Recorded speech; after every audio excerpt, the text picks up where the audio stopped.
All right. Next question. Mods to help get better times at the track in a B8 S4. Depends on the track, if it's straight or has corners. Let's assume they're talking about If it's a drag strip, yeah, I mean it's no road course. road course. All right, we can go to the road course side of things. A lot of that is going to be. I'm going to go just driver mods.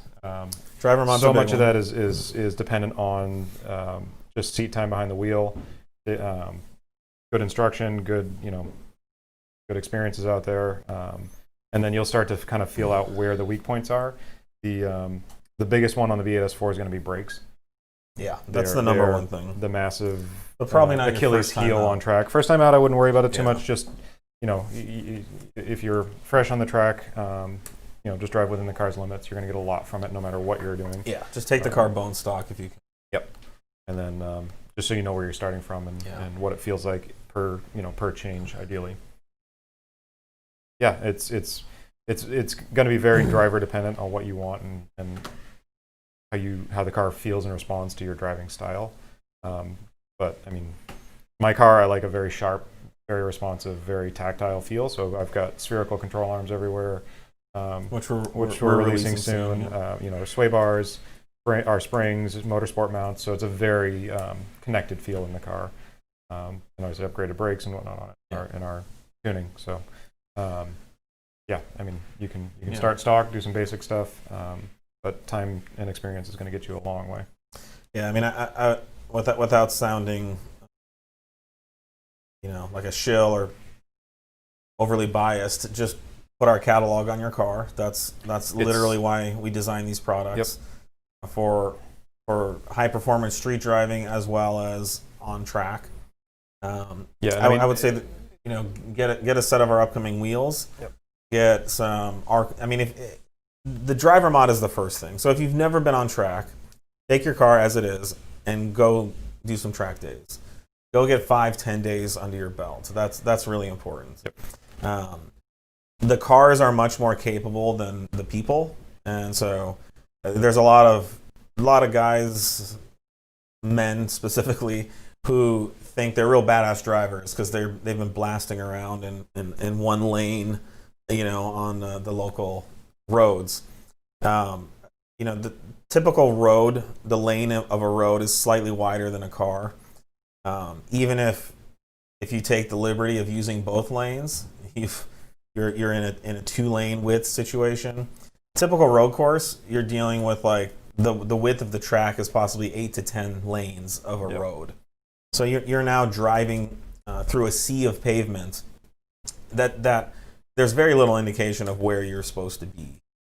If you just go out on the track and you hug the inside of the corners like you do on the street, you're gonna be the slowest person out there, and you'll be by no means going fast. So you need to learn how to drive the line. You need to learn about vehicle dynamics. You need to be able to get your car to the limit and drive it there for long periods of time. That's not something anyone knows how to do until they go to a track and get the right kind of training. I think the first time I went on track, I was in college. I thought I was, Schumacher, and I was going to go out there and show everyone. And I had no idea what I was doing. I was so lost. Again, it just felt like a sea of pavement, and I had no idea where to put the car. So, after 20 plus years of track driving, I'm still learning every time I go to the track. I try to go three to 5 times a year. I'm learning every time I go. So, but once you feel like you're reaching the limit of the car, which means the brakes are overheating, that your tires are squealing, you can carry more speed, but the car is just holding you back. Right. You can't get the orientation of the car where you want, where it's either pushing too much or it's tires are overheating. You want to be over there, the steering wheel's like this, and the car is going that way. Those are the indications that you've maxed out your car, and that could very well happen 5 to 10 track days in. I think some people have a better natural ability than others. And then at that point, our springs, our sway bars, good wheels, sticky tires, any kind of R compound tire. You definitely are going to need brakes in the B8. Any of the big chassis Audi cars need big brakes, recommend a kit from like a Brembo or an AP Racing or an Alcon or something like that. And then there's, power isn't necessarily something you need to go fast on track. You'll be amazed the Miata, like fairly stock power Miatas that are just going to be there's flying by you for a while. 130 horsepower Miatas passing 600 horsepower, everything's on track. So, but with our tuning setup, you can buy our cable, you can flash your car to stage 1, you can even go to full stage 2. There is a point where when you get enough brakes and tires into the car that you're going to be able to use that kind of power. But I mean, I think the overall message is, don't overestimate your abilities, don't underestimate the abilities of the car, and get out there and learn. Yep. Show up with a huge dose of humility.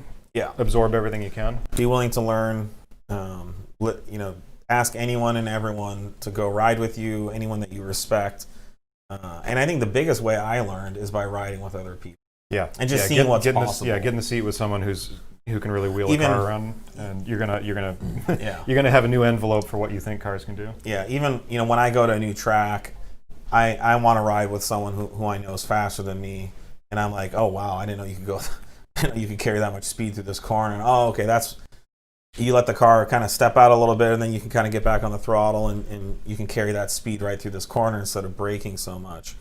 And I know I've been instructing for years too, and that's always, I could sit in the passenger seat telling people what to do, or I can just go show them, and I always try to give my students a ride early on, and I see them the following session doing, growing and improving so much. So you'll learn a lot just from watching and being in the passenger seat, and seeing how it's done. That's the key. Mm-hmm.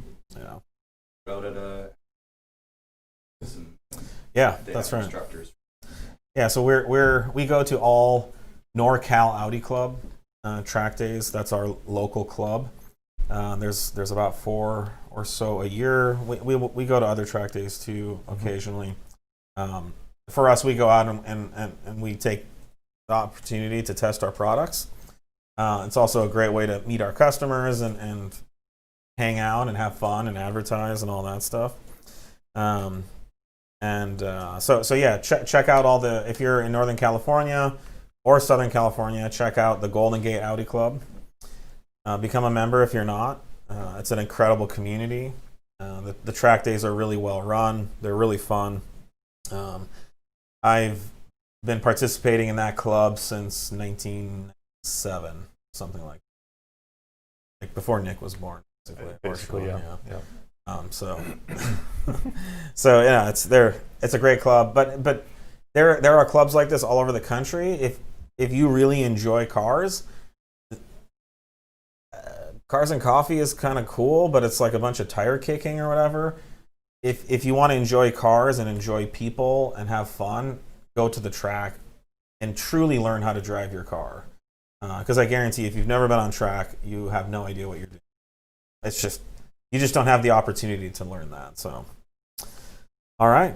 I went on a little too long about that, but